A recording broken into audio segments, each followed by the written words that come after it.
Hello and नमस्कार दोस्तों, आप सभी का स्वागत है एक नए वीडियो में। प्यारे दोस्तों, आज हम लोग काफ़ी शानदार तरीके से पढ़ने जा रहे हैं, तो अंत तक हमारे साथ बने रहना है। प्यारे दोस्तों, आप सभी को एक बात पता है, 70% प्रश्न जो है आपके एग्जाम में रिपीटेड ही पूछे जाते हैं।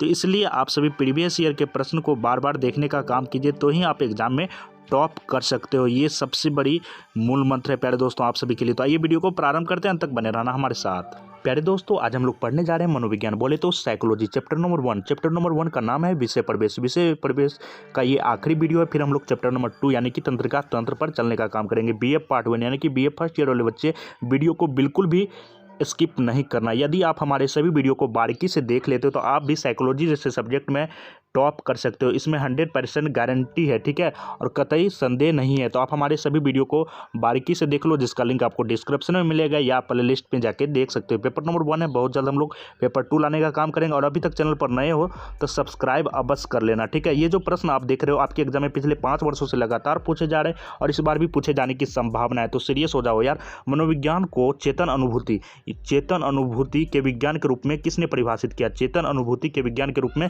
किसने परिभाषित किया, इसका नाम आपको बताना होता है। तो वाटलेट महोदय, जी हाँ, वाटलेट महोदय ने मनोविज्ञान को चेतन अनुभूति के विज्ञान के रूप में परिभाषित करने का काम किया। Option number D is the correct answer है हमारा। क्वेश्चन नंबर 62 देख लेते हैं हम लोग, वीडियो छोड़ के बिल्कुल भी मत जाना।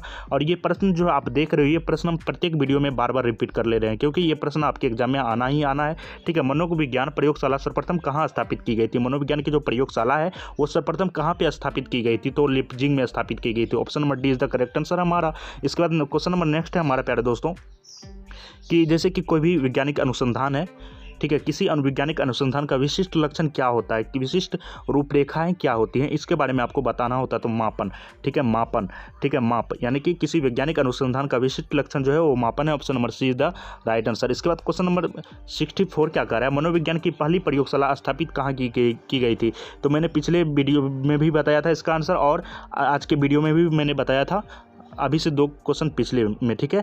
तो मनोविज्ञान की पहली प्रयोगशाला स्थापित कहाँ की गई थी, इसके बारे में आपको बताना होगा। आपके सामने कुल मिला के 4 ऑप्शन दिए गए हैं, इसी 4 में से एक आंसर होगा हमारा। तो आप मुझे कमेंट करके बताओ, ताकि मुझे भी पता चले आप पढ़ाई के ऊपर सीरियस हो या नहीं। और यदि आप आंसर दे पाते हो तो हम इससे भी बेहतरीन काम करने का मतलब वीडियो पे काम करेंगे और आप लोगों तक काफ़ी बेहतरीन प्रश्न लेके आएंगे, ठीक है। इसके बाद क्वेश्चन नंबर 65 है हमारा, किसने मनोवैज्ञानिक प्रयोग में निरर्थक पदों का उपयोग सबसे पहले किया था?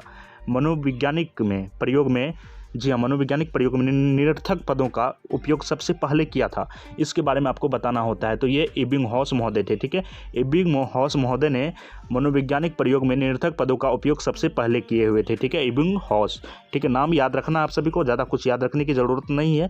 क्वेश्चन नंबर 66 है, बाह्य निरीक्षण विधि का प्रतिपादन किसने किया? बाह्य निरीक्षण विधि है, एक विधि है बाह्य निरीक्षण, ठीक है। इसको प्रतिपादन करने वाले कौन हैं, इसके बारे में आपको बताना होता है। तो वाटसन महोदय, जी हाँ, वाटसन महोदय ने बाह्य निरीक्षण विधि को प्रतिपादन किए हुए थे। इसके बाद क्वेश्चन नंबर 67 क्या कर रहा है, कि मनोविज्ञान की बाह्य निरीक्षण विधि का प्रवर्तक कौन है? मनोविज्ञान की बाह्य निरीक्षण विधि एक विधि है, बाह्य निरीक्षण का प्रवर्तक कौन है, इसके बारे में आपको बताना होता है प्यारे दोस्तों। तो वाटसन महोदय ही है, ठीक है, वाटसन महोदय ने बाह्य निरीक्षण विधि का प्रवर्तक है, ठीक है। इसके बाद क्वेश्चन नंबर 68 कर रहा है, निम्नलिखित में से कौन सबसे अधिक विश्वसनीय विधि है?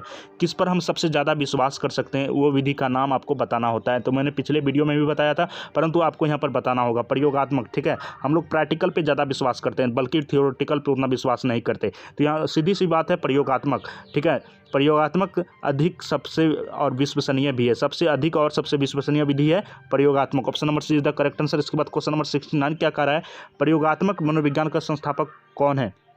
प्रयोगात्मक मनोविज्ञान का संस्थापक कौन है? तो पहले दोस्तों आप सभी को पता होना चाहिए, ऊंट महोदय जो है, option number is the right answer. ऊंट महोदय यानी कि प्रयोगात्मक मनोविज्ञान का संस्थापक कहे जाते हैं, ठीक है। Question number 69। इसके बाद क्वेश्चन नंबर 70 में क्या दिया गया है, देख सकते हैं आप सभी। मनोविज्ञान अपनी उस विधि के बल पर एक अपूर्व विज्ञान है जिसे हम क्या कहते हैं?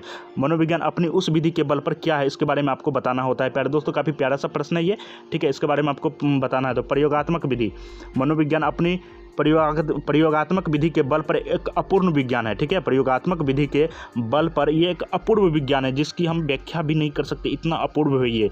ठीक है, option number is the correct answer है। हमारा क्वेश्चन नंबर 61 कह रहा है मानव चेतना के अंतर्निरीक्षणात्मक अध्ययन हेतु पुरोगामी सर्वप्रथम कौन बना। ठीक है, कौन बना इसके बारे में बताना होता है तो वो उंट महोदय। ठीक है, option number C is the right answer. Wundt ही सारा सर ले रहा है मनोविज्ञान में। ठीक है, इसके बाद क्वेश्चन नंबर 72 का रहा है मनोवैज्ञानिक प्रयोगों में निरर्थक पदों का उपयोग करने वाला पहला मनोवैज्ञानिक कौन था। निरर्थक पदों का उपयोग करने वाला पहला मनोवैज्ञानिक कौन था, मैंने पिछले भी बताया था, इस बार भी आपको बताना है तो Müller option number is the right answer. इसके बाद क्वेश्चन नंबर 73 क्या कर रहा है बाल मनोविज्ञान क्या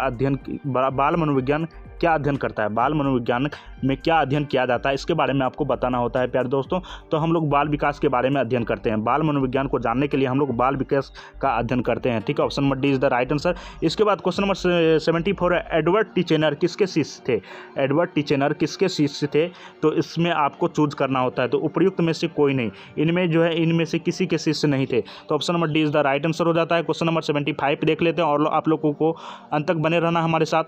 क्वेश्चन नंबर 75 में कहा गया है कि निम्नलिखित में से किसे मनोविज्ञान के उद्देश्य में शामिल नहीं किया जा सकता।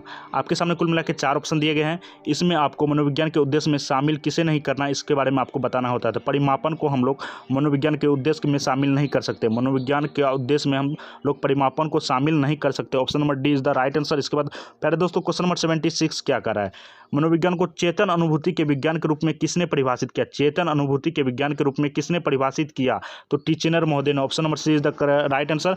टिचेनर महोदय ने मनोविज्ञान को चेतन अनुभूति के विज्ञान के रूप में परिभाषित करने का काम किया। और चैनल पर नए हैं तो सब्सक्राइब कर लेना, और आपको पीडीएफ चाहिए तो हमारे टेलीग्राम को ज्वाइन कर लो जिसका लिंक आपको डिस्क्रिप्शन में मिलेगा। ठीक है, तो वहाँ पे आपको बहुत सारे पीडीएफ बिल्कुल निःशुल्क दिए जाते हैं। तो प्यारे दोस्तों इतना सारा आपको हेल्प किया जा रहा है इस चैनल के माध्यम से, तो उम्मीद करता हूँ आप सभी हमारे चैनल को सब्सक्राइब करेंगे और हमारे प्रत्येक वीडियो को देखने का काम करेंगे। हम वही प्रश्न लेकर आते हैं जो आपके एग्जाम में हूबहू देखने को मिलते हैं। क्वेश्चन नंबर 77 है मनोविज्ञान की प्रथम प्रयोगशाला कायम कब हुई थी। मनोविज्ञान की प्रथम प्रयोगशाला कब कायम हुई थी इसके बारे में आपको बताना होता है। तो 1879 ईस्वी में कायम हुई थी। ठीक है, 1879 ईस्वी में कायम हुई थी। मनोविज्ञान की प्रथम प्रयोगशाला कायम हुई थी 1879 ईस्वी में। और कहाँ पे हुई थी, लिपजिंग में। ठीक है, 1879 ईस्वी में लिपजिंग में प्रथम प्रयोगशाला कायम हुई थी। इसके बाद क्वेश्चन नंबर 78 है मनोविज्ञान को तत्कालिक अनुभव का अध्ययन के रूप में किसने परिभाषित किया। तत्कालिक अनुभव का अध्ययन, जी हाँ, तत्काल में ही आपको अनुभव हो जाता है मनोविज्ञान। ठीक है, इसके बारे में किसने परिभाषित किया इसके बारे में आपको बताना होता है प्यारे दोस्तों। तो ऊंट महोदय। ठीक है, सारा श्रेय ऊंट को ही जाता है। Option number C is the right answer. इसके बाद क्वेश्चन नंबर 79 है मनोविज्ञान की उपयुक्त विषय वस्तु क्या है। मनोविज्ञान की उपयुक्त विषय वस्तु क्या है, तो अनुभूति एवं व्यवहार दोनों है। Option number C is the right answer, अनुभूति एवं व्यवहार दोनों है। ठीक है, इसके बाद नेक्स्ट प्रश्न की ओर हम लोग रुक करते हैं। प्रयोगात्मक मनोविज्ञान का संस्थापक किसे कहा जाता है। प्रयोगात्मक मनोविज्ञान का संस्थापक किसे कहा जाता है प्यारे दोस्तों, तो ऊंट महोदय को कहा जाता है। ऊंट महोदय जो है प्रयोगात्मक मनोविज्ञान के पिता, जनक, पितामह भी कहे जाते हैं। ठीक है, तो प्यारे दोस्तों इतना सारा बेनिफिट आपको इस चैनल के माध्यम से मिल रहा है, तो चैनल को सब्सक्राइब अवश्य कर लेना। बात रहा BA BSc BCom part 1 part 2 part 3 सभी सब्जेक्ट के नोट्स व सजेशन पाने के लिए हमारे यूट्यूब चैनल को सब्सक्राइब कर लेना ताकि इसके माध्यम से आपको सारा कुछ प्रोवाइड करवाया जा सके। तो मिलते हैं नेक्स्ट वीडियो में। Thanks for watching, bye bye, take care, जय हिंद दोस्तों।